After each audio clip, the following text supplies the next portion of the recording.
Yeah, I'm Aaron Perry. I'm thrilled to be here. Thank you to Matt and staff for having me here. And thanks for this very warm welcome, very open-armed welcome that I've had into this party. I'm remiss if I don't at least give my mom some credit, who's here. Deborah? Hey, Mom. I grew up in a Democratic household because of her. The tall, handsome man who may come through the door is my dad. He's a pastor. He's finishing up the service. So, yeah, I figured tonight I'll tell you a little bit about me, a little bit about what I do, the decision that I recently made, and but mainly I'd like to hear from you. I'd like to take some questions. I'm one of those weird people that'll just answer anything. But I'm also very thrilled to find out that at 39 I'm still a member of the Young Democrats. Hey, all right.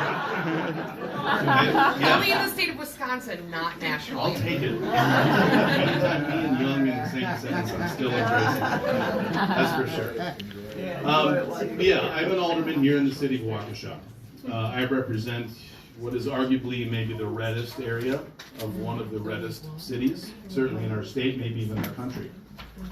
I ran for alderman. I decided to do that back in 2012. I was 31 years old at the time. I only lived here a few years, and my second son had been born in November on Veterans Day, and the seat opened up, and I had, again, always been involved in politics in one way, shape, or form. Even at age 6 and 7, I was putting up flyers for the Secretary of State in New Mexico, Rebecca Vigil. My mom had worked for Gary Hart in 1988, volunteered for Clinton in 92, and so certainly that kind of ran through me. I just needed to live somewhere long enough to actually put some roots down. And I chose Waukesha. I wasn't born here. I moved a lot of different places. So that's one thing that I take a lot of pride in, is I choose to live here.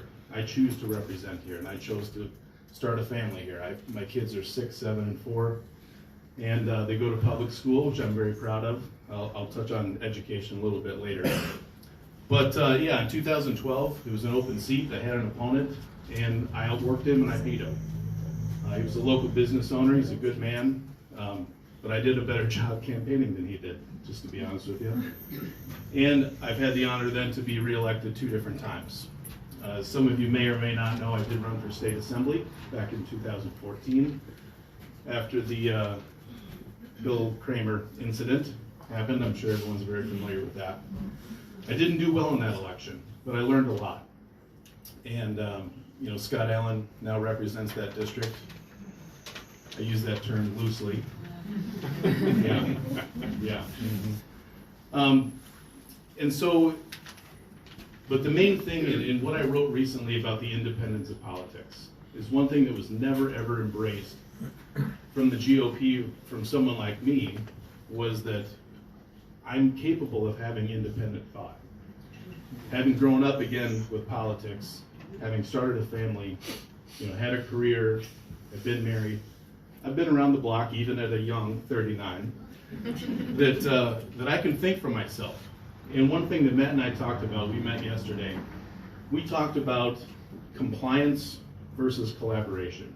You know, the term white tent party, to me, is not a platitude. It's not a talking point.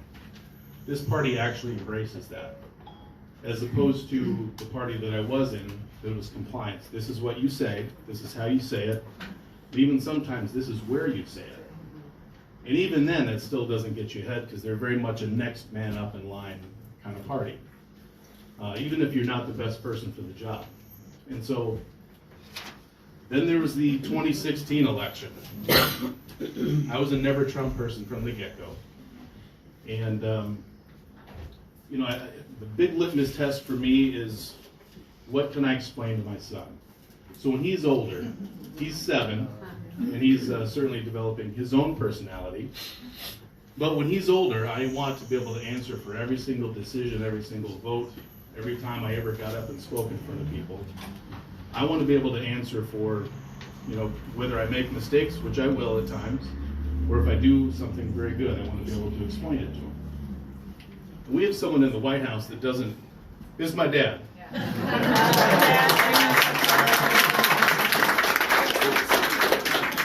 lurking around the corner. He had no idea he was getting applause. Trying to sneak up.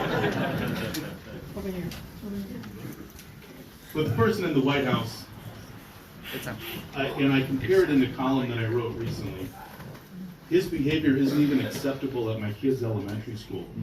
They'd be called into the principal's office for a lot of the things he's done and said. And instead of having independent thought, what the GOP has done is they either sat on their hands, a large majority of them, or they've made excuses for it, which is uncalled for. And that doesn't represent people. That doesn't represent your values, I'm sure. And that's where the independence of representation, I think, is important. It's okay to choose a party. There's nothing wrong with that, because I had some people say, why don't you just go independent? I said, well, there's a party here that will embrace me, that does represent what I think. Right. And so that decision, although it took me a little longer to think through it, it's a big decision. It's not something that I take lightly. So, and even though I'm kind of known as an impulsive person, yeah, it took a little bit of time to make sure that's what I wanted to do, because it's important to me. And, you know, I did it, and the way I did it, I didn't do it for a headline. I also didn't do it to stand on the sideline. I did it to get involved, because I think winning is ultimately how you enact change. And winning, you need organization, you need a lot of different things. So, you know, and the element of being out of touch, a huge privilege that I have is I'm the bottom of the totem pole when it comes to elected officials. There's nobody lower than an alderman. You know, that being said, though, you get to learn a lot.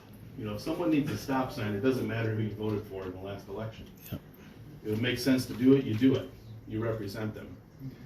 So I've had that privilege, but I've also gotten to get involved on the state level and get to know certain state politicians. And when they make comments like children with special needs shouldn't be in a mainstream classroom, it makes me sick. My middle son has autism. He's in a mainstream classroom. That's something that a state senator is out of touch with. That someone like an alderman who's a dad, a special needs dad, isn't. And I think it's important to start pointing out those things as we lead up to November of 2020. So.